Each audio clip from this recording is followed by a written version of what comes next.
Hello everyone, welcome back to my channel.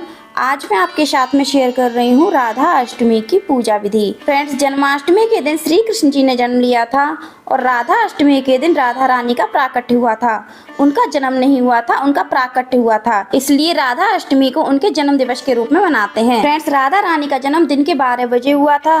वर्ष 2025 में राधा अष्टमी 31 अगस्त को मनाई जा रही है, तो आप दिन के 12 बजे उनका पूजन करें। तो दिन के 12 बजे हम चौकी लगा लेंगे। चौकी पर लाल या पीला कपड़ा बिछा करके, अगर आपके पास राधा रानी का विग्रह है तो आप उनका पंचामृत से स्नान करवाएं।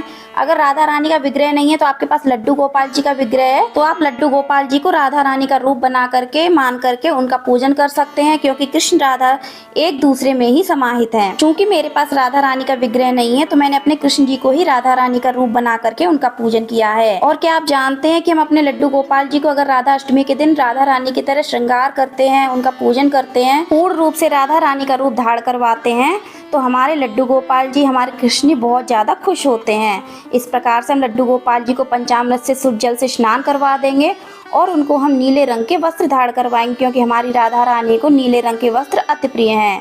तो नीले रंग के वस्त्र धारण करवा करके हम उनको तैयार कर लेंगे, सुंदर से सजा लेंगे। उसके बाद हम उनको चौकी पर अक्षत का या फिर पुष्पों का आसन दे करके विराजित कर लेंगे। फ्रेंड्स, राधा अष्टमी का व्रत कैसे किया जाता है, हमें व्रत में क्या खाना चाहिए, इसकी संपूर्ण जानकारी मैं आपको इस वीडियो में देने वाली हूँ, तो आप वीडियो अंत तक देखिएगा। फ्रेंड्स, राधा अष्टमी की जब हम पूजा करेंगे तो कलश की स्थापना भी करेंगे। कलश आप मिट्टी का, तांबे का, पीतल का कोई सा भी ले सकते हैं। कलश के कंठ पर मौली बांध लेंगे। रोली या कुमकुम से हम उस पर स्वास्तिक बना लेंगे। इसके साथ ही फ्रेंड्स, कलश को आसन देने के लिए हम अनाज की ढेरी या फिर अष्टदल कमल बना लेंगे। कलश की स्थापना करने के लिए सबसे पहले कलश में हम गंगा जल डालेंगे। शुद्ध जल से हम कलश को कंठ तक भर देंगे। इसके बाद हम इसमें हल्दी की गांठ, सुपारी और एक सिक्का डालेंगे, थोड़े से अक्षत डालेंगे और पुष्प डालेंगे। कलश के कंठ पर पंच पल्लव लगाए जाते हैं, जिसमें आप आम के पत्ते या फिर अशोक के पत्तों का प्रयोग कर सकते हैं। आपको जो भी मिल जाते हैं आप कलश के कंठ पर लगा सकते हैं। इसके साथ ही कलश के कंठ पर अनाज से भरा हुआ पूर्ण पात्र रखेंगे और उस पर हम एक शुद्ध देसी घी का दीपक रखेंगे। अब इस कलश को हम चौकी पर, अनाज की ढेरी पर या फिर अगर आपने अष्टदल कमल बनाया है तो उस पर विराजित कर देंगे। अब आप चाहें तो गणपति जी की अलग से स्थापना कर सकते हैं। अनाज की ढेरी का आसन देकर के मैंने सुपारी रूप में गणपति जी को चौकी पर विराजित किया है। नहीं तो हमने कलश की स्थापना की हुई है, उसमें पहले ही सारे देवी देवता विराजमान होते हैं, तो आप उसमें ही गणपति जी की पूजा कर सकते हैं। इसके बाद हम जल का छींटा दे करके सभी का शुद्धिकरण कर लेंगे। राधा रानी को तो पहले ही हमने पंचामृत से अभिषेक करवाया है, जल से अभिषेक करवाया है, लेकिन हम गणपति जी को जल का छींटा दे करके भाव रूप से स्नान करवा लेंगे, कलश का भाव रूप से स्नान करवा लेंगे और चौकी पर हम जल का छींटा दे करके शुद्धिकरण कर लेंगे। अब पूजन शुरू करेंगे, तो पूजन करने से पहले हम दीप प्रज्वलित कर लेंगे। तो कलश पर जो दीपक रखा हुआ है उसी को हम प्रज्वलित कर लेंगे और पूजन करेंगे। अब इसके बाद अगर आपने गणपति जी की स्थापना की हुई है तो सबसे पहले गणपति जी का हम रोली से अच्छे से पूजन करेंगे, और अगर आपने केवल कलश की स्थापना की हुई है तो सबसे पहले कलश का पूजन करेंगे। तो गणपति जी का पूजन हम रोली अच्छे से कर देंगे, उनको पुष्प अर्पित करेंगे। इसके बाद हम अपनी राधा रानी का पूजन करेंगे। राधा रानी को हम रोली लगाएंगे, अक्षत अर्पित करेंगे, वस्त्र रूप में मौली अर्पित करेंगे। इसके बाद उनको पुष्प अर्पित करेंगे, आप इत्र भी अर्पित कर सकते हैं। राधा रानी के पूजन हो जाने के बाद हम कलश का पूजन करेंगे। तो कलश को हम रोली का तिलक लगाएंगे, दीपक को हम रोली का तिलक लगाएंगे, अक्षत अर्पित करेंगे, पुष्प अर्पित करेंगे, धूप दिखाएंगे।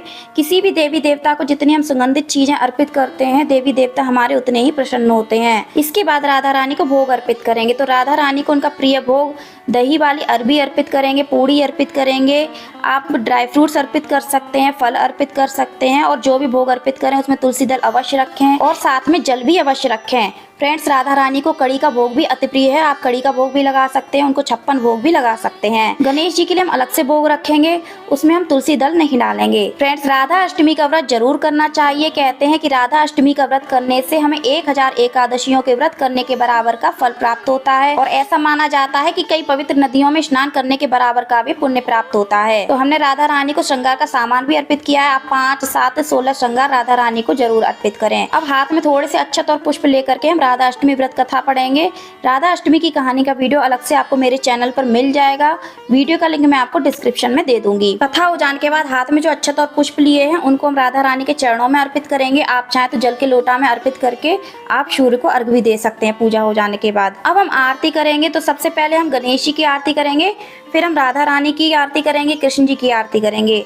फ्रेंड्स, राधा अष्टमी का व्रत कैसे किया जाता है? तो कुछ लोग सप्तमी के दिन इस व्रत को करते हैं और अष्टमी के दिन सुबह 4 बजे जब राधा रानी की मंगला आरती होती है मंदिरों में, उनका अभिषेक होता है, पूजन होता है, उस समय अपने घर पर अभिषेक करते हैं, राधा रानी का पूजन करते हैं और फिर उसके बाद अपने व्रत का पारण कर लेते हैं। लेकिन कुछ लोग अष्टमी के दिन व्रत करते हैं, सुबह नॉर्मल पूजा करके चाय पानी पी लेते हैं और 12 बजे हम अपनी राधा रानी का पूजन करते हैं, अभिषेक करते हैं।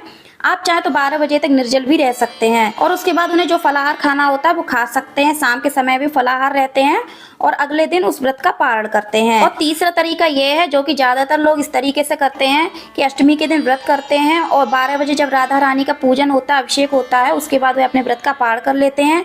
लेकिन उस दिन आपको शुद्ध सात्विक भोजन ही ग्रहण करना है, प्याज लहसुन नहीं खाना है, इस बात का आप ध्यान रखें। इस तरह से आरती हो जाने के बाद हम अपनी राधा रानी की नौछावर कर देंगे और नौछावर के जो रुपए हैं इससे हम राधा रानी के लिए कुछ खरीद लेंगे या फिर आप किसी कन्या को भी दान कर सकते हैं। इस प्रकार से इसी तरह से हम राधा अष्टमी की पूजा करते हैं। अब इसके बाद हमें इस भोग का क्या करना है, तो भोग को आप अपने घर में प्रसाद रूप में वितरित कर दें। सुहाग का सामान आप थोड़ा सा अपने लिए रख लें, बाकी का आप सुहागिन स्त्रियों में वितरित कर दें। इसके अलावा अगर आपने अष्टमी के दिन 12 बजे के बाद ही अपने व्रत का पारण कर लिया है तो आप चौकी शाम के समय हटा सकते हैं। अगर आप अगले दिन व्रत का पारण करते हैं तो आप चौकी अगले दिन हटाएंगे। वीडियो आपको कैसी लगी कमेंट करके जरूर बताना। अच्छी लगी हो तो ज्यादा से ज्यादा अपने फैमिली और फ्रेंड्स में शेयर करना।